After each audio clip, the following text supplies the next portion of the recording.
북한군 파병, 심리전의 배경. 북한군 파병설, 제대로 된 증거가 없다. 북한이 우크라이나 전쟁의 파병에 러시아를 돕는다는 주장이 단 일주일 사이에 전 세계를 뒤덮었습니다. 많은 언론과 전문가, 정치인들이 북한군 파병설을 사실로 단정하거나 만약 사실이라면 이라는 단서를 붙이며 사실상 사실로 간주합니다. 하지만 그들이 근거로 드는 증거는 너무 허술해 증거라고 하기에는 문제가 많습니다. 일단 우크라이나 정보기관이 공개한 여러 영상을 봅시다. 이 영상의 가장 큰 문제는 출처가 불분명해 검증할 수 없다는 것입니다. 그래서 우크라이나 언론인 키이우 인디펜던트는 이 영상을 공개한 10월 22일자 보도에서 영상의 입수 경로는 특정하지 않았다. 우리는 이 주장을 검증할 수 없었다라고 보도 말미에 첨부했습니다. 국내 언론에는 없는 내용입니다. 정보의 출처를 확인하고 검증하는 건 언론의 기본입니다. 국내 언론이 우크라이나 언론보다 더 수준이 떨어짐을 확인할 수 있습니다. 다음으로 영상의 화질이 너무 떨어져 사람 얼굴이 제대로 보이지 않기 때문에 그게 북한군인지 아닌지 확인할 수 없습니다. 사실 얼굴이 제대로 보여도 확인할 수 없는 건 마찬가지입니다. 오히려 어떤 사람은 영상에 나오는 얼굴이 북한 사람이라기보다 동남아 사람에 더 가깝다고 주장하기도 합니다. 그리고 공교롭게도 우크라이나가 영상을 찍었다는 러시아 연해주의 세르게ев스키 훈련장에서 9월 하순 라오스 군인들이 러시아군과 연합훈련을 진행했습니다. 그러니 그 영상은 라오스 군인을 찍은 영상일 수 있습니다.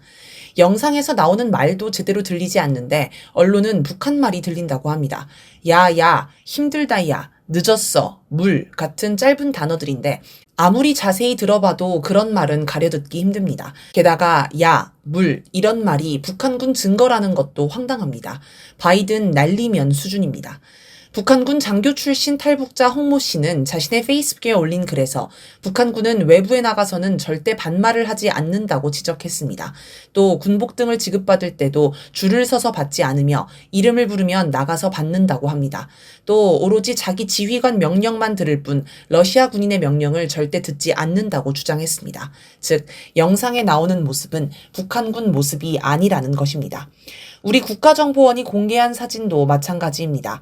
국정원이 러시아 군사기지에 모여있는 북한군이라며 공개한 위성사진을 보면 아무런 정보도 얻을 수 없습니다. 위에서 찍었으니 당연히 모자만 보일 뿐 얼굴을 확인할 수 없고 너무 멀리서 찍어 깃발이나 휘장 같은 표식도 안 보입니다. 그냥 야외에 모자 쓴 사람들이 모여있는 것 말고는 아무런 정보도 없는 사진을 보여주며 북한군 파병 증거라고 합니다. 또 무슨 인공지능을 이용해 북한군 관계자의 얼굴과 러시아 장교 옆에 있는 군인 얼굴이 일치한다는 걸 찾았다며 사진을 공개했습니다. 그러나 서로 다른 사진 2장을 두고 같은 사람인지 정확히 판단하는 건 불가능합니다. 혹자는 눈썹만 봐도 다른 사람이라는 걸 알 수 있다고 주장합니다.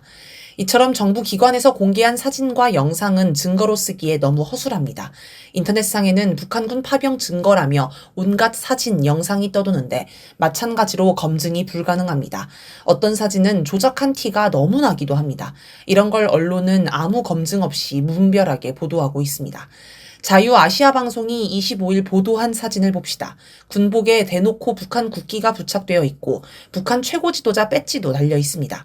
비밀리에 파병했다면 있을 수 없는 일입니다. 그리고 북한은 최고 지도자 배지를 매우 소중하게 여기기 때문에 흠집이 나기 쉬운 군복 바깥쪽에 달지 않습니다.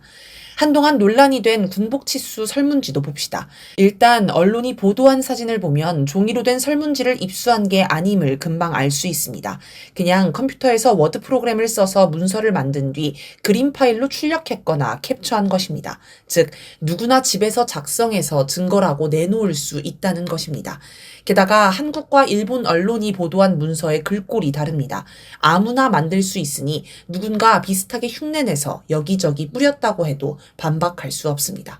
겨울이 다가오는데 왜 여름 모자와 여름 군복 치수를 묻는지, 모자 사이즈를 1cm 단위로 자세히 파악하는 나라가 세상에 어디 있는지, 정부 문서인데 한글과 러시아어 번역이 번역기를 돌린 것처럼 엉터리인 이유는 뭔지, 러시아 군복 규정과 치수가 맞지 않는 이유는 뭔지 등 자잘한 문제점도 많지만 결정적인 문제가 있습니다. 한글 표기가 북한식이 아니라 한국식이라는 점입니다. 예를 들어 북한은 러시아를 로시아라고 하며 뭐뭐 해 주세요는 서울 말투라서 쓰지 않습니다. 즉 북한 군인에게 돌릴 문서를 한국식 표현들로 써서 만든 것입니다. 이걸 북한군이 용납할 리가 없습니다. 조금만 의심의 눈으로 봐도 엉터리 내용들을 금방 확인할 수 있지만 이번에도 국내 언론은 아무런 검증이나 분석 없이 우크라이나의 주장을 곧이곧대로 전했습니다. 정보기관들이 주장하는 파병 경로도 이상합니다. 국정원은 청진, 함흥, 무수단 인근 지역에서 러시아 상륙함을 이용해 블라디보스토크로 이동했다고 합니다. 워낙 가까운 거리니 그냥 기차를 이용하면 빠르고 편하게 갈 수 있는데 굳이 항구를 거쳐 불편하고 느리게 배를 타고 갔다는 것입니다. 우크라이나 전쟁 상황을 봐도 북한군 파병설은 설득력이 떨어집니다. 현재 우크라이나에서는 러시아가 연일 승전보를 올리고 있으며 우크라이나가 침입한 쿠르스크 전선도 포위 섬멸을 진행하고 있습니다. 우크라이나의 입장을 대변해온 키어스터머 영국 총리는 9월 25일 유엔 안전보장이사회 연설에서 우크라이나 전쟁에서 60만 명의 러시아 군인이 사망하거나 다쳤다라며 자국민을 분쇄기에 던져넣는 고기 조각으로 취급해서는 안 된다라고 러시아를 비판했습니다. 서방 언론은 이를 토대로 러시아가 부족한 병사를 보충하기 위해 북한 파병을 받는다고 분석합니다. 하지만 현실은 정반대입니다. 먼저 병력 부족 문제를 봅시다. 만약 러시아가 병사가 부족하면 추가 징집을 할 테지만 정예 징집 외에 추가 징집을 하지 않습니다. 국내 언론은 러시아의 정예 징집을 마치 우크라이나 전쟁에 투입할 병사를 뽑기 위한 추가 징집이라고 보도하지만 가짜뉴스입니다. 최근 러시아를 방문한 사람들은 전쟁 분위기를 전혀 느낄 수 없다며 러시아인들도 자국이 전쟁 중임을 모르는 것처럼 보일 정도로 평온하게 지낸다고 합니다. 지난 9월에는 상트페테르부르크에서 러시아 문학의 아버지 알렉산드르 푸시킨 탄생 225주년을 기념한 가을 분수 축제를 대규모로 진행했습니다. 반면 우크라이나는 경찰과 징병관들이 콘서트장을 급습해 남성들을 체포해야 할 정도로 병사 부족이 심각합니다. 우크라이나군이 공식 장례식만 51만 7천 회를 했다는 분석도 있습니다. 통상 부상자 수를 전사자 수의 3배로 보기 때문에 사상자가 200만 명이 넘을 것으로 보입니다. 푸틴 대통령은 24일 브릭스 정상회의 결산 기자회견에서 지난 한 달간 쿠르스크에서 우크라이나군이 잃은 병력은 2만 6천 명에 달한다라고 밝혔습니다. 또 쿠르스크에 우크라이나군 2천 명을 포위했으며 제거하기 시작했다라고 했습니다. 다음으로 이른바 고기 분쇄기를 봅시다. 스타머 총리는 러시아가 군인들을 고기 분쇄기에 던져넣는다고 비난하지만 정작 무모한 전투에 신병들을 내모는 건 우크라이나입니다. 지난해 러시아는 인구 8만여 명의 작은 도시 바흐무트를 점령하는데 10개월이나 걸렸습니다. 당시 전투를 지휘한 바그너 그룹은 전투의 목표가 도시 점령이 아닌 최대한 많은 우크라이나 군인을 제거하는 것이었다고 밝혔습니다. 바그너 그룹은 이 전투에서 우크라이나군 5만여 명이 사망했고 5만에서 7만여 명이 부상했다고 주장했습니다. 우크라이나가 자국 병사를 분쇄기에 던져넣는 고기 조각으로 취급한 것입니다. 최근 보도를 봐도 우크라이나 신병의 50에서 70%가 첫 근무를 시작하고 며칠 안에 사망하거나 부상자가 된다고 합니다. 끝으로 파병 문제를 봅시다. 파병 이야기도 우크라이나 측에서 먼저 나왔습니다. 올해 2월에서 3월 에마뉘엘 마크롱 프랑스 대통령이 앞장서서 파병론에 불을 지폈다가 반대에 부딪혀 꼬리를 내린 적이 있습니다. 마크롱 대통령이 보기에 나토가 파병하지 않으면 우크라이나가 더 이상 버틸 수 없어 보였던 것입니다. 이처럼 서방의 주장은 현실과 정반대입니다.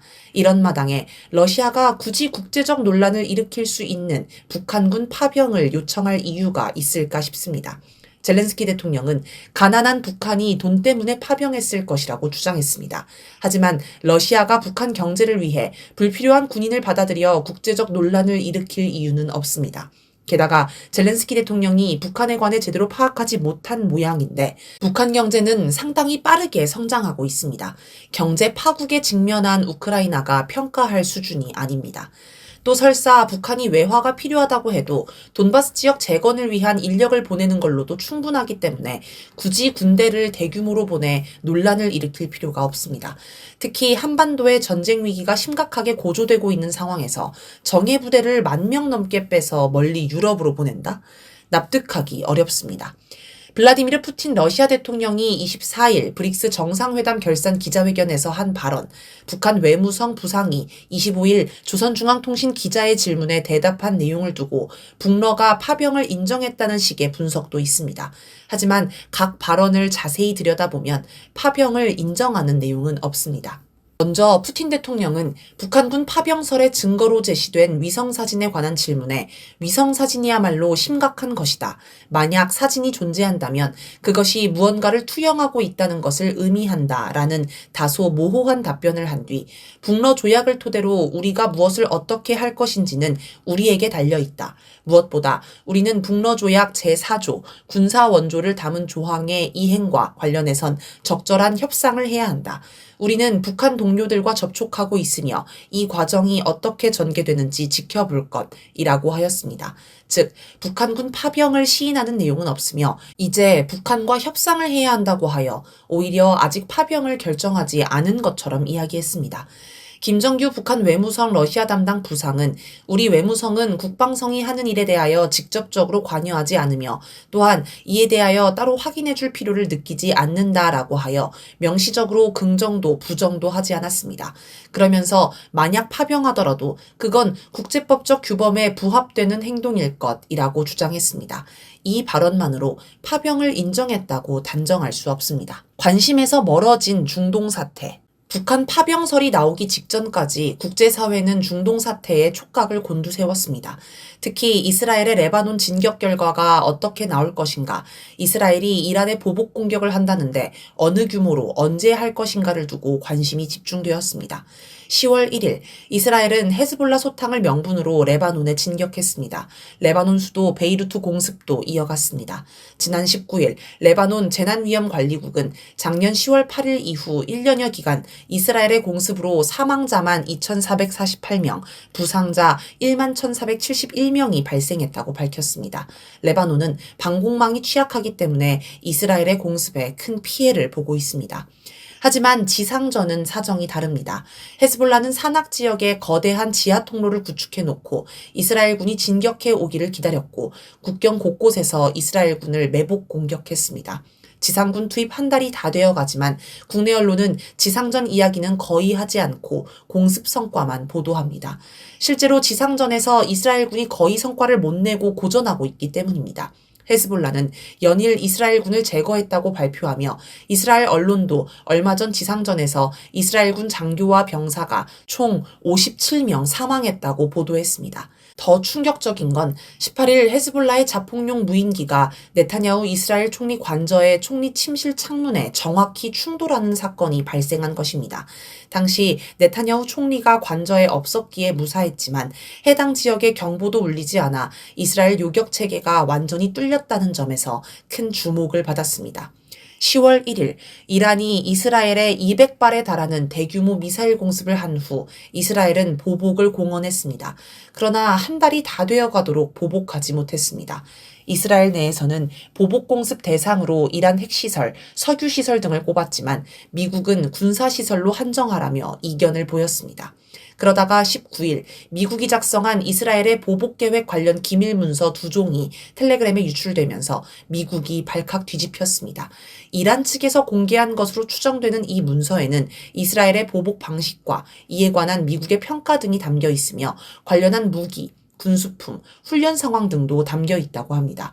이 사건으로 보복을 준비하던 이스라엘에 김이 빠졌습니다. 이스라엘의 이란 공습이 쉽지 않은 이유 가운데 하나는 이란의 보복 공격을 막을 수 없기 때문입니다. 10월 1일 공습에서도 이스라엘은 미사일을 제대로 막지 못했습니다. 국내 언론은 이스라엘의 방공 미사일인 아이언돔을 극찬하지만 애초에 아이언돔은 단거리 미사일 요격용이라서 이란의 중거리 미사일과는 무관합니다. 중거리 미사일은 다비즈 슬링이나 에로우2로 요격해야 하는데 여기서도 한계가 있습니다.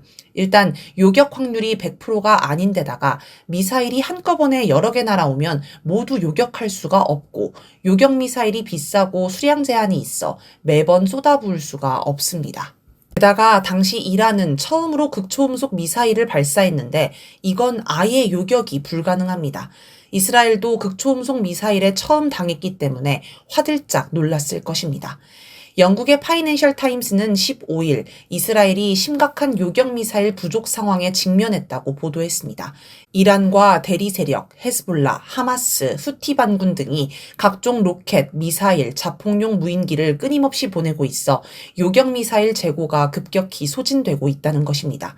이스라엘군 준장 출신 아사프 오리오는 우린 아직 헤즈볼라의 완전한 능력을 보지 못하고 있다라며 현재 헤즈볼라가 예상 미사일의 10%만 발사하고 있다고 설명했습니다. 만약 100% 발사하면 심각한 피해가 예상됩니다. 또 에후드 에일람 이스라엘 국방부 전 연구원은 이란이 이스라엘을 향해 180발의 탄도미사일을 쐈을 때 이스라엘군이 일부 에로우 미사일을 아끼고 있다는 느낌을 받았다라며 이스라엘 요격미사일이 부족해지기 시작하는 것은 시간 문제라고 지적했습니다. 따라서 이스라엘이 이란을 공격했다가 미사일 반격을 당하면 치명타를 입을 수 있습니다. 이런 가운데 이스라엘은 26일에야 그토록 공언하던 대이란 보복 공습을 단행했습니다. 이스라엘 언론 보도에 따르면 이 작전은 최대 100대의 항공기를 동원해 이란의 방공망을 무력화한 다음 미사일과 무인기 생산 시설을 공격하는 것이었습니다. 이스라엘군은 최소 20개의 목표물 공격에 성공했다고 주장했습니다.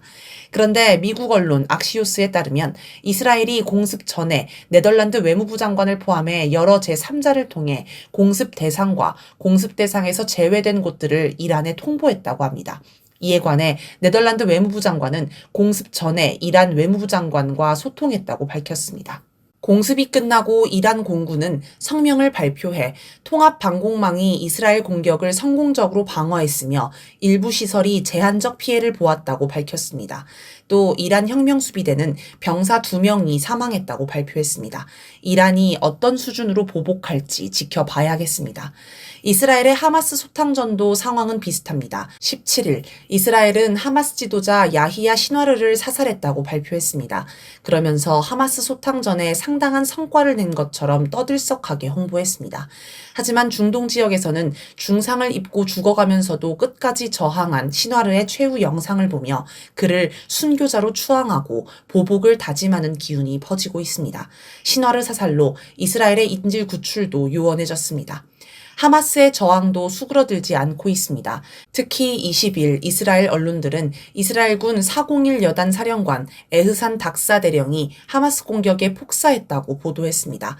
하마스의 폭탄 공격에 그가 타고 있던 전차가 파괴된 것입니다. 그는 팔레스타인 이스라엘 전쟁에서 사망한 최고위 이스라엘군 장교입니다.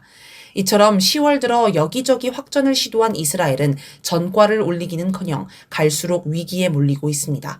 무선 호출기 테러를 일으키고 하마스와 헤즈볼라 지도자들을 사살하면서 승승장구할 것처럼 떠들었지만 지금 보니 현실은 전혀 다릅니다. 이스라엘을 적극적으로 지원하던 미국도 점차 부담을 느끼고 있습니다. 이런 실상이 부각되는 것을 막기 위해 북한 파병설을 유포한 것이 아닌가 싶습니다. 동아시아에서도 전망이 안 보인다. 패권 위기에 몰린 미국은 세계 곳곳에서 전쟁을 일으키며 상황 반전을 노립니다. 그러나 우크라이나에서도 중동에서도 원하는 성과를 내지 못하고 있습니다. 그래서 동아시아로 눈을 돌립니다. 한반도와 대만은 미국이 노리는 또 하나의 전쟁 후보 지역입니다. 지난 5월 미국 NBC 뉴스는 미국 고위 당국자의 말을 인용해 미국 정부가 북한이 미국 대선판을 흔들기 위해 고강도 도발, 이른바 10월 서프라이즈를 계획 중인 것으로 보고 예의주시하고 있다라고 보도했습니다. 이에 대비해 바이든 정부가 비상계획을 준비했다는 소식도 전했습니다. 아마도 10월에 한반도에서 전쟁을 유도해 보려 한 듯합니다. 한반도 전쟁은 일본이나 윤석열 정권과도 이해관계가 맞아떨어집니다. 그리고 10월 3일 무인기가 평양에 침투하는 사건이 발생합니다. 국군에 날 때 우리 군이 공개한 무인기와 똑같은 무인기였습니다. 우리 군이 무인기를 보냈다 하더라도 미국 승인 없이는 불가능합니다. 평양까지 무인기를 보내는 행위는 전쟁으로 이어질 수 있는 극도로 위험한 일인데 이걸 우리 군이 미국 몰래 단독으로 했을 리는 없습니다. 게다가 최첨단 감시, 정찰 수단을 집중해 북한과 군사분계선 일대를 관찰하는 미군이 평양으로 날아가는 무인기를 포착하지 못했을 리도 없습니다. 즉 미국의 지시 혹은 승인 아래 우리 군이 무인기를 보냈을 가능성이 높습니다. 북한의 반응이 없자 9일, 10일에도 보냈습니다. 나중에 공개한 걸 보면 북한은 이미 무인기를 격추했거나 추락한 무인기를 확보한 상황이었습니다.